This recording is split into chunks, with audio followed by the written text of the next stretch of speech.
오늘 우리들에게 주시는 하나님의 말씀은 누가복음 14장 1절부터 24절까지 말씀인데, 다 함께 자리에서 일어나시고 제가 말씀을 봉독하도록 하겠습니다. 함께 말씀을 듣겠습니다. 안식일에 예수께서 한 바리새인 지도자의 집에 떡 잡수시러 들어가시니 그들이 엿보고 있더라. 주의 앞에 수종병 든 한 사람이 있는지라. 예수께서 대답하여 율법 교사들과 바리새인들에게 이르시되 안식일에 병 고쳐주는 것이 합당하냐 아니하냐. 그들이 잠잠하거늘 예수께서 그 사람을 데려다가 고쳐 보내시고 또 그들에게 이르시되 너희 중에 누가 그 아들이나 소가 우물에 빠졌으면 안식일에라도 곧 끌어내지 않겠느냐 하시니 그들이 이에 대하여 대답하지 못하니라. 끝자리에 앉으라. 청함을 받은 사람들이 높은 자리 택함을 보시고 그들에게 비유로 말씀하여 이르시되 내가 누구에게나 혼인잔치에 청함을 받았을 때 높은 자리에 앉지 말라. 그렇지 않으면 너보다 더 높은 사람이 청함을 받은 경우에 너와 그를 청한 자가 와서 너더러 이 사람에게 자리를 내주라 하리니 그때에 내가 부끄러워 끝자리로 가게 되리라. 청함을 받았을 때 차라리 가서 끝자리에 앉으라. 그러면 너를 청한 자가 와서 너더러 거시어 올라앉으라 하리니 그때에 함께 앉은 모든 사람 앞에서 영광이 있으리라. 무릇 자기를 높이는 자는 낮아지고 자기를 낮추는 자는 높아지리라. 또 자기를 청한 자에게 이르시되 내가 점심이나 저녁이나 베풀거든 벗이나 형제나 친척이나 부한 이웃을 청하지 말라. 두렵건대 그 사람들이 너를 도로 청하여 내게 가품이 될까 하느라. 잔치를 베풀거든 차라리 가난한 자들과 몸 불편한 자들과 저는 자들과 맹인들을 청하라. 그리하면 그들이 갚을 것이 없으므로 네게 복이 되리니 이는 의인들의 부활 시에 내가 가품을 받겠음이라 하시더라. 함께 먹는 사람 중에 하나가 이 말을 듣고 이르되 무릇 하나님의 나라에서 떡을 먹는 자는 복되도다 하니 이르시되 어떤 사람이 큰 잔치를 베풀고 많은 사람을 청하였더니 잔치할 시간에 그 청하였던 자들에게 종을 보내어 이르되 오소서 모든 것이 준비되었나이다 하며 다 일치하게 사양하여 한 사람은 이르되 나는 밭을 샀으니 아무래도 나가보아야 하겠으니 청컨대 나를 양해하도록 하라 하고 또 한 사람은 이르되 나는 소 5겨레를 샀으며 시험하러 가니 청컨대 나를 양해하도록 하라 하고 또 한 사람은 이르되 나는 장가 들었으니 그러므로 가지 못하겠노라 하는지라. 종이 돌아와 주인에게 그대로 고하니 이에 집주인이 노하여 그 종에게 이르되 빨리 시내의 거리와 골목으로 나가서 가난한 자들과 몸 불편한 자들과 맹인들과 저는 자들을 데려오라 하니라.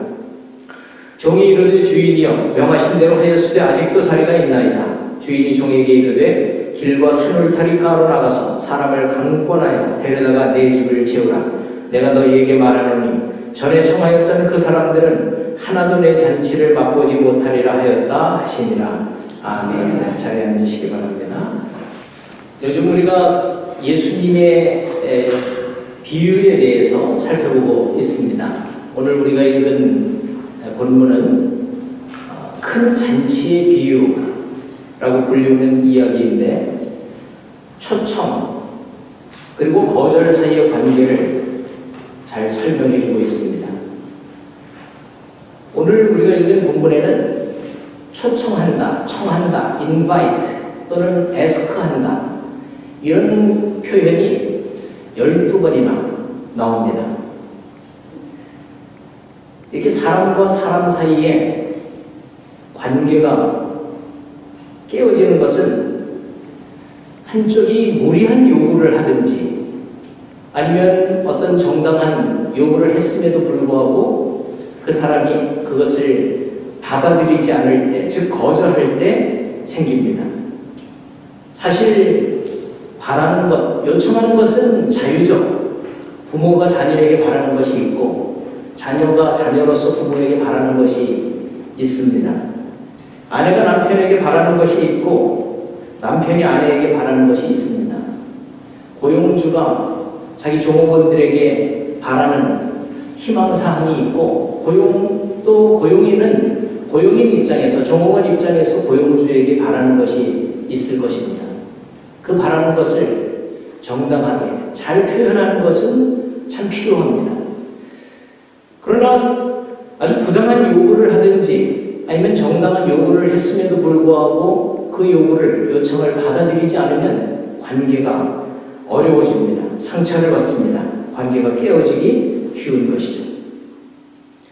오늘 본문을 보면 예수님께서 한 바리새인 지도자의 잔치자리에 초대를 받으셨습니다. 이날은 안식일이었는데 예수님께서 그 잔치자리에 참석하셨을 때 예수님의 흠을 잡기 위해서 그 자리에서 엿보는 사람들이 있었습니다. 보통 이렇게 엿보는 사람들은 멀리 있죠. 그리고 멀리서 아주 작은 흠을 찾아내기 위해서 이렇게 엿봅니다. 근데 그 자리에는 이렇게 흠을 잡기 위해서 엿보는 사람 말고 예수님 바로 앞에 한 사람이, 한 여인이 앉습니다. 이 사람은 수송병 든 사람이라고 이렇게 표현되어 있는데 이 수송병은 예전에 있는 개혁 성경에는 고창병 이렇게 표현을 했었는데 제가 영어로 찾아보니까 드랍시라고 하는 질병이더라고요. 영어로는 그렇게 표현합니다. 이것은 혈관 질병인데 혈관에 이 피가 탁해지고 그래서 몸이 붓는 것입니다. 그리고 몸이 한번 부어서 이렇게 쑥 들어가면 다시 회복이 되질 않고 이런 질병이 든 사람이었습니다. 이 사람이 예수님 앞에 나왔는데 자기 스스로 예수님께 고침받기 위해서 혹은 말씀을 사모해서 나왔는지 아니면 다른 사람들 저 뒤에서 예수님의 흠을 잡기 위해서 이날이 특별히 안식일이었기 때문에 안식일에 예수님이 병을 고치는가 안 고치는가 그 허점을 잡기 위해서 유대 지도자들이 이 사람을 앞으로 보내서 나왔는지는 성경에 기록되어 있지 않습니다. 중요한 것은 이 사람이 예수님 앞에 나왔다고 하는 것이죠. 여러분, 예수님 앞으로 이렇게 나오는 것은 굉장히 중요합니다. 지금은 그 한국에 있는 우리 감리교회 중에서 최초의 교회인 정동제일감리교회를 담임하시는 송기성 목사님이라는 분이 한 10여 년 전에 이 지역에 있는 콩코드에 부흥회를 오셨었어요. 제가 그것을 참석했는데 이분이 설교 중에 이런 이야기를 하시더라고요. 예전에 온두라스라고 하는 곳에 이제 선교 지역인데 이 선교사님이 사역하시는 그곳에 가서 예배를 인도했답니다. 주일 예배를 드리는데 마침 이렇게 많은 사람들이 모여가지고 함께 예배를 드리는 중간에 총을 든 강도가 들어왔대요. 그 순서가 헌금 시간이었는데 그것을 이제 우리처럼 헌금 플레이스를 미리 드리고 그것을 이렇게 봉헌하지 않고 이렇게 헌금 바구니 주머니를 돌리고 있었는데 앞에서 이제 쭉 헌금을 돌려가지고 앞에쯤 나왔는데 그때 총을 든 강도가 들어와서 사람들을 뒤에 있는 사람 한 사람 한 사람씩 총을 대고 두 사람이 들어왔는데 지갑채 다 뺐더라는 거예요. 지갑채로 다 뺏었어요. 그렇게 사람 쭉 나오는데 한 중간쯤 오는데 어디서 멀리서 경찰차 소리가 막 들리고 이러니까 그 다음에 지갑을 뺏지 않고 빨리 현찰을 꺼내서 빨리 현찰 돈을 꺼내라고 막 총으로 갖다 대고 하니까 사람들이 자기 제목을 꺼내서 막 지갑에 있던 헌금을 막 내기 시작했대. 그러다가 사이렌 소리가 가까워지니까 앞에 한 몇 줄 남겨두고 이 사람들이 그냥 도망가더래요. 이 목사님이 깨달은 것이 있답니다.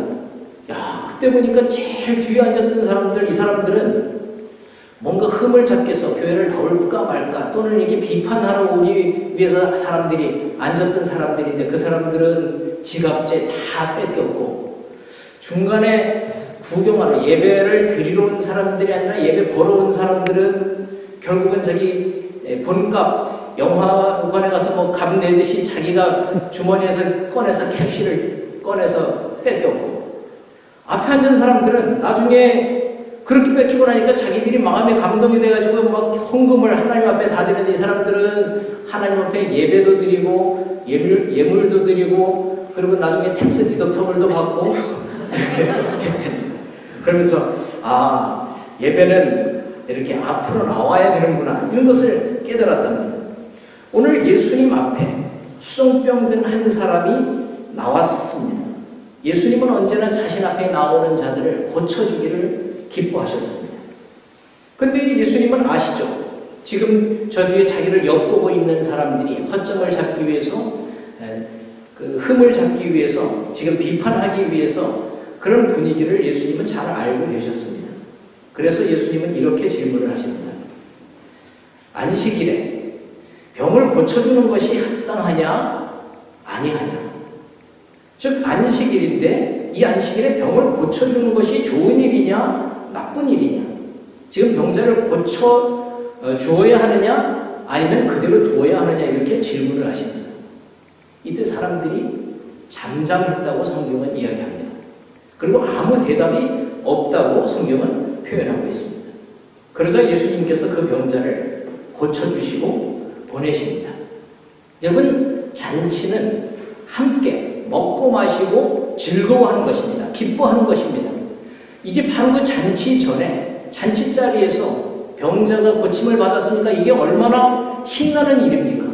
그런데 그때 분위기가 그렇지 않았습니다. 왜냐하면 허점을 잡기 위해서, 비판하기 위해서 이렇게 엿보는 사람들이 있다는 것을 예수님은 아셨고 그런 사람들에 의해서 분위기가 썰렁한 것입니다. 그래서 예수님은 이어서 이렇게 말씀을 하십니다. 설명을 하시는 것이죠.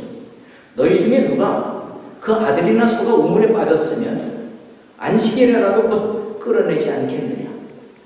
너희의 자녀가 혹은 너희의 갖고 있는 소유인 소나 말이나 이런 것이 옛날에는 우물이 있었죠. 그래서 우물에 빠져갖고 지금 죽어가고 있다면 그날이 안식일이라고 해도 건져내지 않겠느냐.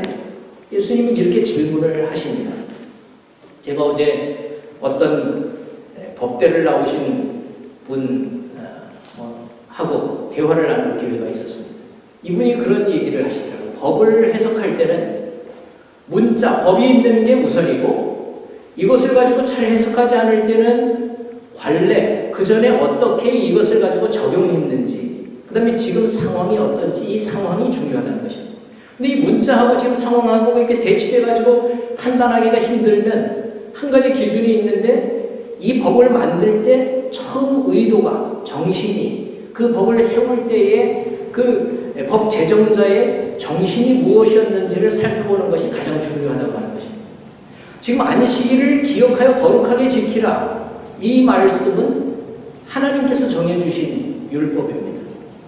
왜냐하면 안식일을 통해서 하나님이 원하시는 하나님과의 관계를 맺자고 하는 것이고 하나님께서 지으신 이 피조물인 사람이 하나님을 기억하면서 그 하나님과의 관계를 회복하는 것이고 사람을 중요하게 여겼기 때문에 그 안식일에는 다른 일을 하지 말고 너무 피곤하게 그렇게 살지 말고 영적인 것을 기억하고 하나님을 예배하고 이런 것을 위해서 안식일을 기억하라고 안식일을 지키라고 이렇게 말씀하셨는데 사람들은 그 조항에 얽매여서 이 안식일을 지키기 위해서 애쓰다 보니까 안식일에 지금 죽어가는 사람을 살리는 것이 좋으냐 나쁘냐 이걸 가지고 예수님께서 질문을 하셨던 것이죠. 여러분, 하나님께서는 사람을 중요하게 여기십니다. 생명을 중요하게 여기십니다.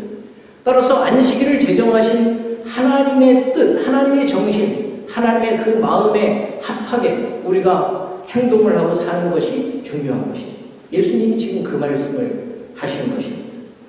그런데 예수님께서 이 말씀을 하실 때 그 앉았던 사람들 가운데는 아주 재미있는 상황이 벌어집니다.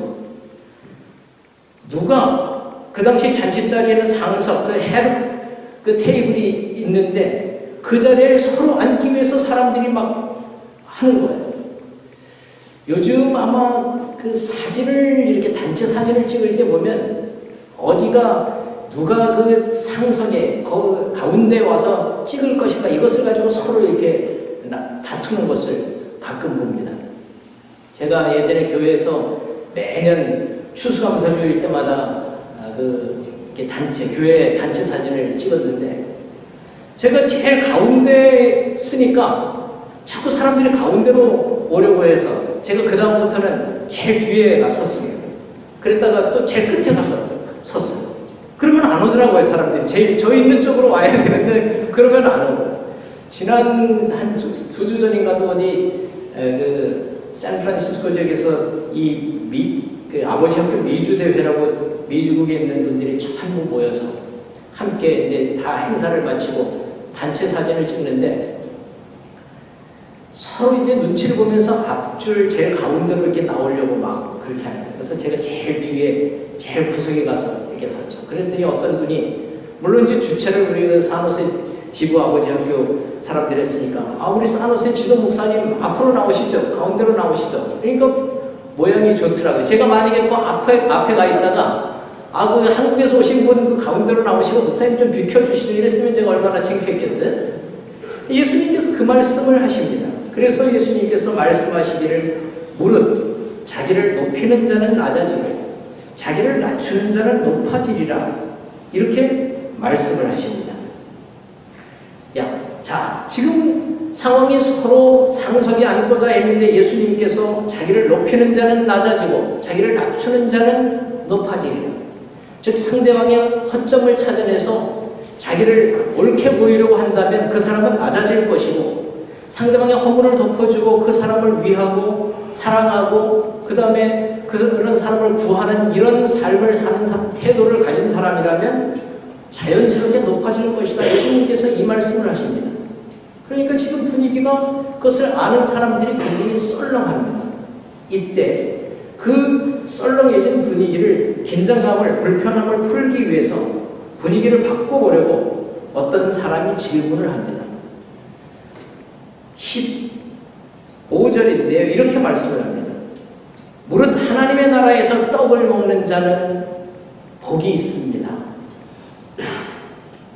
지금 잔치 자리에서 함께 떡을 먹고 함께 즐기고 이렇게 하는 자리에서 누가 높은 자리에 앉을 것이냐 이걸 가지고 지금 다투고 있는 상황이기 때문에 예수님께서 무릇 자기를 높이는 자는 낮아질 것이고 자기를 낮추려고 하면 높아지리라 이 말씀을 하시니까 사람들이 다 조용했거든요.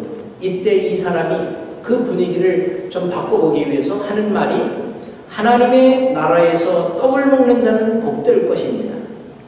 즉 하나님의 나라에서 하나님과 함께 잔치를 하는 사람은 하나님과 함께 먹고 마시고 즐길 수 있는 사람은 참 복됩니다. 이렇게 이야기를 한 것이죠. 예수님께서 바로 이 사람의 이 이야기를 들으시고 한 가지 비유를 말씀하십니다. 그 비유가 바로 큰 잔치의 비유입니다. 이것이 내용은 이렇습니다. 어떤 사람이 큰 잔치를 베풉니다. 보통 이 당시에 큰 잔치라고 하는 것은 혼인잔치죠. 이 당시에 혼인잔치를 할 때는 사람들을 초청하는데 초청에는 두 가지 단계가 있습니다.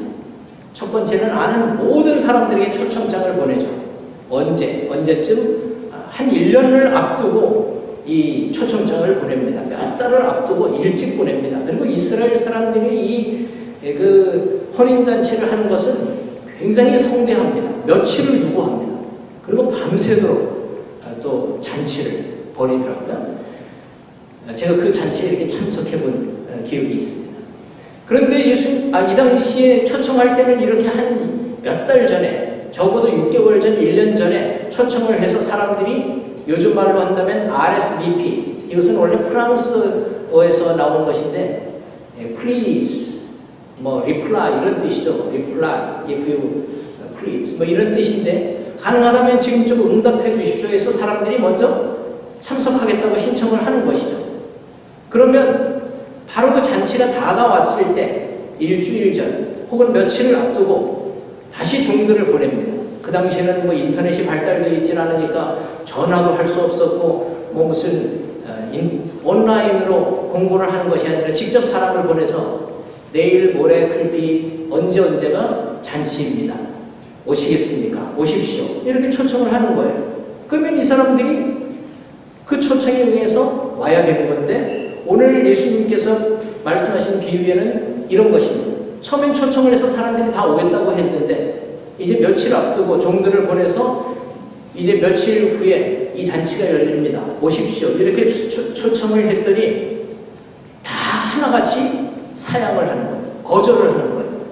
나는 밭을 샀습니다. 그래서 못 가겠습니다. 소 5겨리를 샀습니다. 겨리라고 하는 것은 소 2마리가 끄는 그 도구거든요. 그러니까 소 5겨리라고 하는 것은 5쌍이니까 10마리를 샀으니까 이 사람은 굉장히 부자죠. 바쁜 사람이죠. 그러니까 나는 못 가겠습니다. 한 사람은 장가 들었기 때문에 나는 못 가겠습니다. 다 거절을 합니다. 이 보고를 들은 주인이 화가 났습니다. 그래서 종들을 보내면서 이렇게 이야기를 합니다. 시내의 거리, 골목으로 나가서 가난한 자들, 그리고 저는 자들 또는 보지 못하는 자들, 몸이 불편한 자들을 다 초청해요. 그래서 이 종들이 나가서 이 사람들을 다 데리고 옵니다. 그런데도 자리가 부족합니다. 자리가 남습니다. 그래서 이 주인은 종들에게 다시 이야기합니다.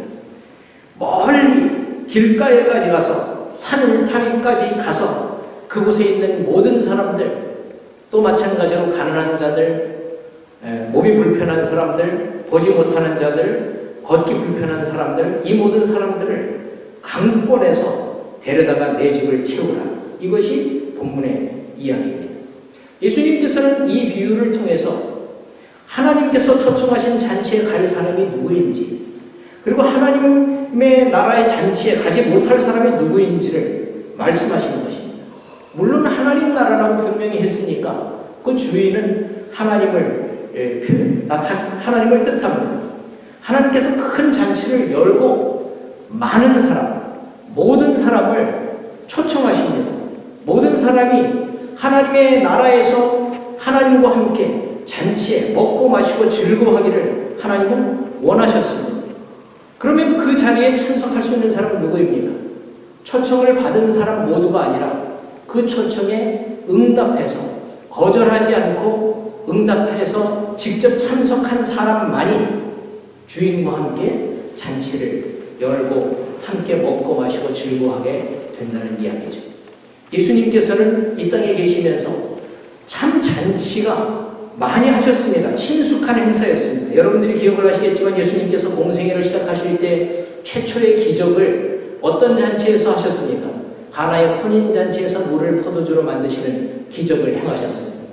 예수님께서는 갈릴리에서 주로 사역을 하셨는데 12 제자들과 함께 계속 먹고 마시는 이야기가 나옵니다. 오병이어의 기적도 마찬가지죠. 먹고 마시는 것 아닙니까? 죄인들과 먹고 마시는 사람이라는 오해를 받으실 만큼 많은 죄인들, 그리고 연약한 사람들이 초대했을 때 예수님은 기꺼이 그 초대에 응하셔서 죄인들의 집을 방문하셨고 그 죄인들과 함께 잔치를 벌이셨습니다. 예수님은 십자가를 지시기 전에도 제자들에게 빵과 포도주를 나누어 주시면서 당신의 몸과 피를 온 인류에게 양식과 음료로 나누어 주셔서 인류의 영원한 생명 양식이 되는 천국 잔치를 배설하실 것을 약속하셨습니다. 예수님께서 부활하시고 나서 해변가에서 고기를 구우시면서 당신을 배신하고 떠난 제자들이 돌아올 환영의 잔치도 예수님은 직접 베풀어 주셨습니다. 이와 같이 예수님은 언제나 잔치를 벌이시기를 기뻐하시는 분입니다. 우리들이 지금 비유를 살펴보고 있는데 누가복음 15장에는 세 개의 잃은 것의 비유가 나옵니다. 잃은 양의 비유, 잃은 드라크마, 동전의 비유, 그리고 잃어버렸던 아들, 탕자의 비유. 근데 이 세 가지 비유의 공통점이 있습니다. 마지막은 모두가 잃어버리는 것을 찾았다는 기쁨으로 큰 잔치를 벌인다는 것입니다. 여러분, 예수님께서는 복음서에서 하나님의 나라에 대해서 말씀하시면서 하나님의 나라는 무엇과 같으니 이렇게 비유를 말씀하시는데 그 중에 하나님의 나라는 잔치와 같으니 이렇게 비유를 하신 적이 5번이나 있으십니다. 요한계시록에서도 19장 9절에 보면 어린 양의 혼인잔치에 청함을 받은 자들은 복이 있도다 이렇게 말씀하십니다. 우리 모든 성도들은 예수 그리스도의 어린 양의 잔치에 초청을 받은 자들입니다. 청함을 받은 자들입니다. 그러면 예수님과 함께 혼인잔치를 치룰 수 있는 사람은 누구입니까?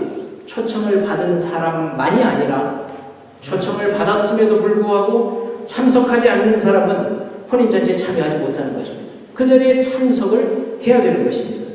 이것은 바로 유대인들이 자기들은 선민이요 하나님의 잔치에 초청받은 사람들이라는 자부심이 있었습니다.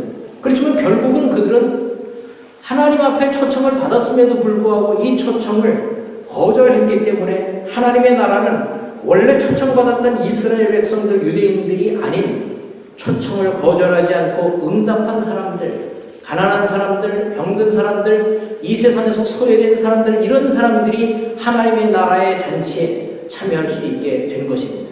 그래서 복음은 언제나 이렇게 가난한 자들, 소외된 자들, 병든 자들, 마음이 연약한 자들, 이 세상에서 버림받은 자들, 이들을 통해서 복음이 확장되었습니다. 로마 시대에는 노예들에게, 종들에게, 우리나라도 초창기에는 이 양반과 상놈의 계급이 있을 때 이 상놈들에 해당되는 사람들에게 억압받고 소외된 사람들, 이런 사람들에게 복음이 전파되는 것이다. 예수님의 제자들도 그 당시에는 소외 계층이었습니다. 저는 제 인생을 돌아보아도 제가 예수님의 초청에 응답하고 예수님을 영접하게 된 것은 제 인생에 가장 어두웠을 때, 가장 외로웠을 때, 가장 연약했을 때였습니다. 예수님은 우리 모든 사람들을 초청하기를 원하십니다. 그러나 우리가 초청을 받아들이지 않는다면 예수님은 가장 연약한 자리에 있는 사람들, 즉 예수님의 초청에 응답하는 사람들을 위해서 잔치자리를 예비하시는 것입니다. 오늘 본문에 보면 주인은 종들을 보내면서 이렇게 이야기를 합니다. 종들은 가는 곳마다 사람들에게 가서 이렇게 말씀합니다. 오소서, 모든 것이 준비되었나이다. 지금 오십시오. 초청합니다. 모든 것이 준비되었습니다. 여러분, 하나님의 나라는 모든 것이 준비된 곳입니다. 하나님의 나라는 모든 것이 준비된 상태입니다. 영생이 준비되었습니다. 사랑이 준비되어 있습니다. 진정한 기쁨이 준비되어 있습니다. 평강이 있습니다. 찬양이 있습니다. 로마서 14장 17절에 보면 하나님의 나라는 먹고 마시는 것이 아니라 오직 성령 안에서 의와 평강과 희락이라고 말씀했습니다. 여러분, 하나님의 잔치는 하나님께서 예비하신 성령의 은혜 가운데 우리에게 주시는 의와 평강과 희락과 찬양과 생명이 있는 것입니다. 그래서 우리는 주님 앞에 나아가는 것은 하나님의 잔치자리는 바로 예배입니다. 하나님은 이렇게 교회를 통해서 잔치집을 예비하시고 우리를 초청하고 계십니다. 이 잔치에 참여할 수 있는 사람은 누구입니까? 예수님의 초청에 응해서 주님 앞에 나오는 사람들입니다. 여러분, 이렇게 잔치에 오신 것을 축하드립니다.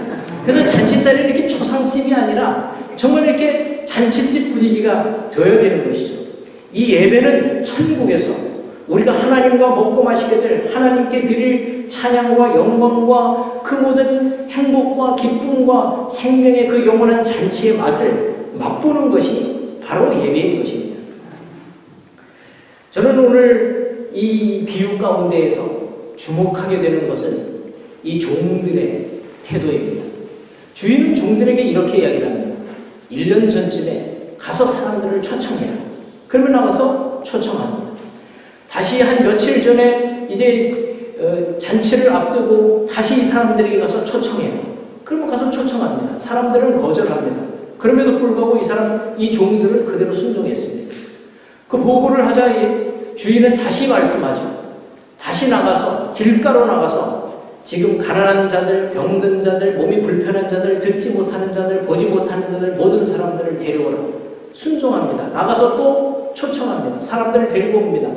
그리고 아직도 자리가 남았기 때문에 주인이 다시 명령합니다. 멀리 산 울타리 길가로 가서 모든 사람들을 데려오라.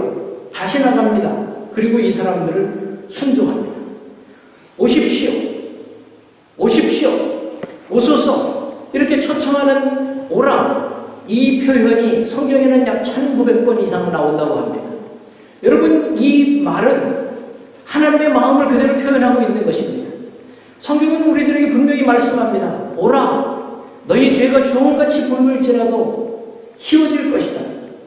너희 죄가 진홍같이 붉을지라도 양털처럼 희워질 것이다.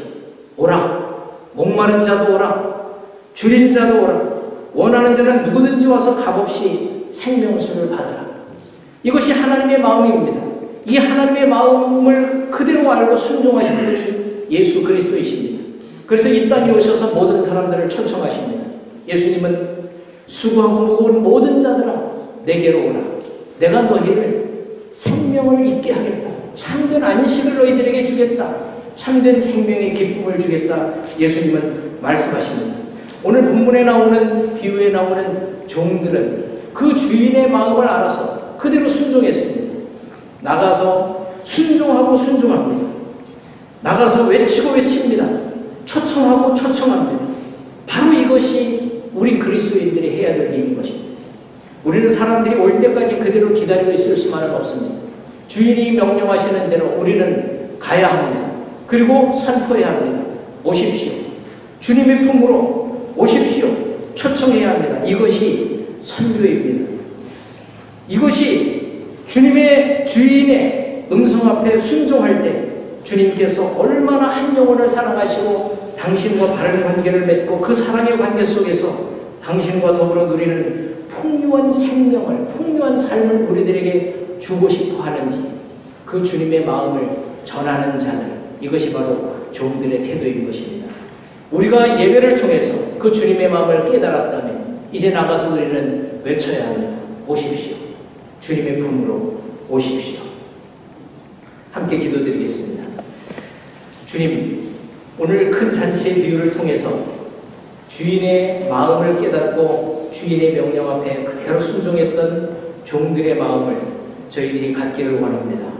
주님, 주님의 마음을 깨달아서 우리가 주님 앞에 나오는 것처럼 주님 한 영혼을 사랑하시는 주님의 마음을 가지고 그 사람들에게 가서 주님의 사랑을 전하고 우리의 삶으로 보여줄 수 있는, 우리의 삶으로 주의 사랑을 전할 수 있는 이번 한 주간의 삶이 되도록 주님 저희를 축복하여 주옵소서. 예수님의 이름으로 기도드립니다.